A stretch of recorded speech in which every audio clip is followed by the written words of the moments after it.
dañó profundamente a muchas personas. Hubo quien prefirió renunciar a sus cargos, retirarse, esconderse, y otros no teníamos opciones. Otros teníamos que seguir hasta donde pudiera llegar, hasta donde llegara, y hasta este momento, hasta este punto ha llegado, Ciro. No teníamos opciones, pero quisimos seguir y gracias al acompañamiento de nuestros concesionarios, de los dueños de nuestros medios, pudimos seguir, ¿no? Yo digo que son los grandes héroes ellos, porque nos aguantaron y nos los dieron concesionarios, la los dueños sí, de los medios, sí. Sí.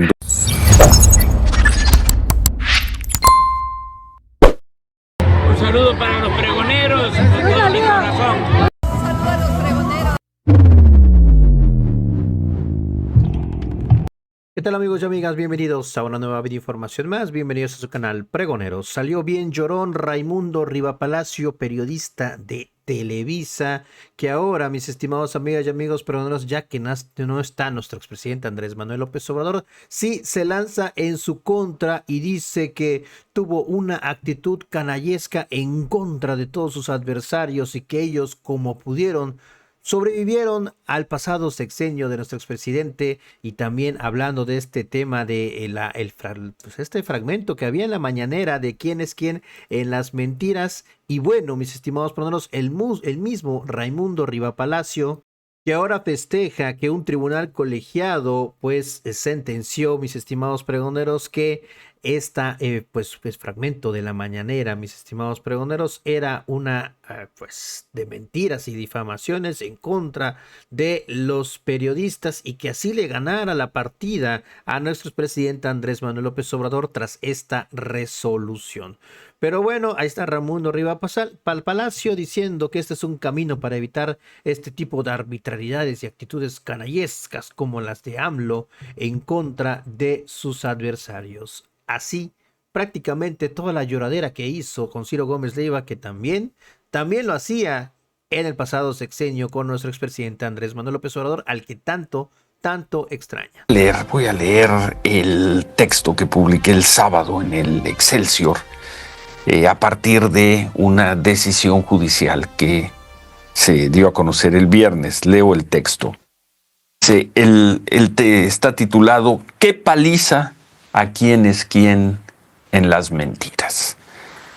Dice, el 20º Tribunal Colegiado en materia administrativa del Primer Circuito determinó el viernes por unanimidad que la sección ¿Quién es quién de las mentiras? De la conferencia mañanera del gobierno de López Obrador operó como un instrumento de estigmatización utilizando recursos públicos para desacreditar y señalar de manera unilateral a periodistas críticos señalándolos como mentirosos, atribuyéndose de facto la facultad de definir la verdad y la mentira desde el poder político, lo cual contraviene las libertades de pensamiento, de expresión y de prensa. Los magistrados Fernando Silva, José Sebastián Gómez y Salvador Alvarado resolvieron además que en dicha sección se usaron recursos públicos, comillas, para generar en realidad campañas de desinformación, propaganda oficial, juicios mediáticos de desprestigio, exposición de datos personales y ataques a la vida privada y al honor de ciudadanos o periodistas considerados opositores al gobierno, lo que fomenta la censura indirecta, la polarización social y erosiona los pilares de la democracia. Se cierran comillas. ¿Qué paliza? Termina la columna el artículo del sábado con esta frase: ¿qué paliza desde el Poder Judicial? La determinación del tribunal se dio en respuesta al amparo promovido por un periodista, el primero que lo hizo, el primero que lo ganó. Sienta con ello un precedente extraordinario. Ese periodista fuiste tú, ese periodista eres tú, Raimundo Rivapalacio. Gusto siempre en saludarte, Raimundo. ¿Qué tal, Ciro? ¿Cómo estás? Muy buenos días. Sí, fue una larga... Ya habíamos tocado tu tema, tu recurso, cómo habías ganado el que no ya no Una larga carrera, ¿verdad? Judicial. no que no te mencionara, sino que no se refiriera a ti con mentiras, calumnias, etcétera. Exactamente. Pero yo no pensé que las cosas llegaran hasta donde llegaron el viernes. Raimundo, buen día. Buen día. Mira, sí, fíjate, esta es una publicación, porque creo que vale mucho la pena resaltar la importancia, porque el fallo ya estaba. Pero cuando un tribunal colegiado emite una sentencia como esta, en la que instituye un criterio que estima relevante o trascendente, ordena la publicación y divulgación del precedente en el Semanario Judicial de la Federación. ¿Por qué es tan importante? Porque hay dos criterios para la jurisprudencia. Uno lo tiene la Suprema Corte, que por jerarquía puede ser vinculante desde la primera vez que lo establezca, y la otra es a través de los tribunales colegiados mediante una reiteración de los criterios. Ahora, para que esto pueda ser vinculante, se requiere la mayoría de votos en el colegiado. Como es este caso, faltarían otros casos similares, pero el hecho en sí mismo de la publicación en el Semanario Judicial de la Federación lo que hace es establecer sí, un extraordinario precedente para la libertad de expresión y para poder enfrentar este tipo de arbitrariedades, porque como tú dijiste, lo platicamos aquí varias veces, no era que el presidente López Obrador se callara, como mentirosamente lo planteaba. Lo único que establecía es que no podía mentir, difamar o prácticamente llamar al linchamiento de muchas personas, porque no fue mi caso, fue tu caso, fue el de muchos otros, incluso personas no periodistas, personas que eran funcionarios públicos o jueces, contra los cuales descargó toda la furia con esa impunidad y con esa arbitrariedad que le daba el poder y el poder, y diariamente con una audiencia general que dañó mucho, Ciro, dañó profundamente a muchas personas. Hubo quien prefirió renunciar a sus cargos, retirarse, esconderse, y otros no teníamos opciones, otros teníamos que seguir hasta donde pudiera llegar, hasta donde llegara, y hasta este momento, hasta este punto ha llegado, Ciro. No teníamos opciones, pero quisimos seguir y gracias al acompañamiento de nuestros concesionarios, de los dueños de nuestros medios, pudimos seguir, ¿no? Yo digo que son los grandes héroes ellos, porque nos aguantaron y nos los dieron concesionarios, la los dueños de los medios, sí, sin duda. Y los dueños de los medios, grandes héroes, porque sin ellos, pues no hubiéramos podido hacer nada. Y pues nosotros, ¿cuántas personas pueden depender de nosotros? Prácticamente nadie. Pero ellos tienen empresas grandes, o sea, dependen muchas personas de ellos y cumplieron un papel. Creo que es muy importante el papel histórico que hicieron. No se puede ver en este momento, pero ya lo iremos viendo, ya se irá viendo con la línea del tiempo lo importante que fue, pese a todo lo que sufrieron, seguir aguantando y seguir resistiendo y seguir abriendo las posibilidades a que se diera una versión alterna de lo que estaba sucediendo. Oye, me quedo con esta frase del tribunal, de la determinación del tribunal. La mañanera del presidente López Obrador operó, y aquí entran las comillas, como un instrumento de estigmatización, utilizando recursos públicos para desacreditar y señalar de manera unilateral a periodistas críticos como mentirosos, atribuyéndose de facto la facultad de definir la verdad y la mentira desde el poder político, atribuyéndose, Raimundo, la facultad de definir qué era verdad y qué era mentira, y haciéndolo, y lo dijimos muchas veces, sirviéndose de la fuerza, el poder y los recursos del gobierno mexicano. Ahora hay una resolución publicada de un tribunal que lo marca así.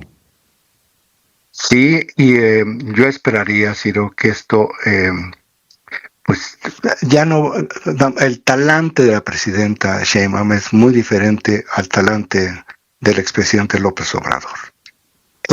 Yo creo que no va a haber necesidad en adelante de hacer algo similar para poderse defender de este tipo de agresiones y hostilidades y difamaciones. Creo que el derecho de réplica es absolutamente legítimo y creo que todos tienen derecho, también, por supuesto, la autoridad del gobierno, para poder establecer aquello donde consideran que esto fue indebido, fue impreciso, fue falso, con argumentos, Sí. Ciro, pero lo otro no. Y yo creo que esta es una parte del camino en caso que llegara a darse en algún otro momento una reiteración de este tipo de arbitrariedades, como las que vivimos con el expresidente López Obrador, y de estas canalladas que se generaron y que muchos de nosotros seguimos pagando las consecuencias públicas de esta actitud canallesca y miserable de López Obrador y de sus cercanos, Ciro. Bueno. Sienta con ello un presidente extraordinario. Digo Sí. yo, lo creo. No. Pero ¿qué seguiría? ¿Qué tendría? ¿Qué vendría después de esta resolución? Mira, esto tendría que ser, porque ya se vio que si hay un camino legal, esto tendría que ser un freno para aquellos que todavía piensan que esto es posible, que todavía pueden incurrir en arbitrariedades. Y cuando me refiero que siente un precedente y que este es un camino legal, no me refiero únicamente a aspectos de libertad de expresión. Me refiero a aspectos como los del gobernador de Puebla la semana pasada, que le importa nada que lo que haya hecho es una extorsión y una amenaza. Ese es un camino legal para impedir ese tipo de abusos que se originan en la prepotencia y en la soberbia del poder, en los votos que obtuvieron en la pasada elección. Esos votos les dan legitimidad y les dan legalidad, pero lo que no les dan es la posibilidad y la autoridad para estar violando la ley y para poder estar bailando encima de todas las personas. Ese es el camino para este tipo de arbitrariedades, que tiene que ir, o que sienta precedente, porque va más allá de la libertad de expresión. Esto está enfocado en el tema de la libertad de expresión y de la previa censura, pero ahí nos está hablando de una actitud de gobierno, o desde el gobierno, en los cuales atropellan todos los derechos constitucionales. Entonces, si existe o si existió esta posibilidad para llegar a este punto en materia de libertad de expresión, ¿por qué no puede haber una posibilidad legal también para enfrentar ese tipo de abusos, arbitrariedades y mencionaba yo, de atropellos por parte de la autoridad? Y menciono el caso del gobernador de Puebla, porque esto es lo más insólito, cínico y prepotente que yo he escuchado en años. Y mira que tuvimos ya 6 años de experiencia sobre ese tipo de características, pero decir públicamente o expresar públicamente una extorsión, eso me parece absolutamente inaudito y me parece absolutamente ilegal, inmoral y políticamente inaceptable. Y yo creo que el camino en caso de una acción en ese sentido tiene que ser ilegal. Ni siquiera pensemos cómo va a venir el Poder Judicial, pero yo creo que es un camino que hay que comenzar a andar. Muchas gracias, Raimundo. Tú Al contrario, tomaste esa Ciro. decisión, la tomaste hace, si no me equivoco, hace un par de años, tratar de contener no la opinión de López Obrador, sino sus insultos, sus calumnias y sus mentiras. Fueron 5 años, Ciro. Tenerlo por la vía legal, lo conseguiste, persististe y mira hasta dónde llegaste o hasta Pues dónde has llegado. Ahí está un camino para todos, Ciro. Muchísimas gracias. Gracias, Raimundo. Gracias, Raimundo Riva Palacio, periodista de muchísimos años, larga experiencia, periodista de televisión, en Televisa, columnista diario en El Financiero, y muchos años fuimos compañeros. Más fue mi editor en jefe en algunos proyectos, coincidimos públicamente.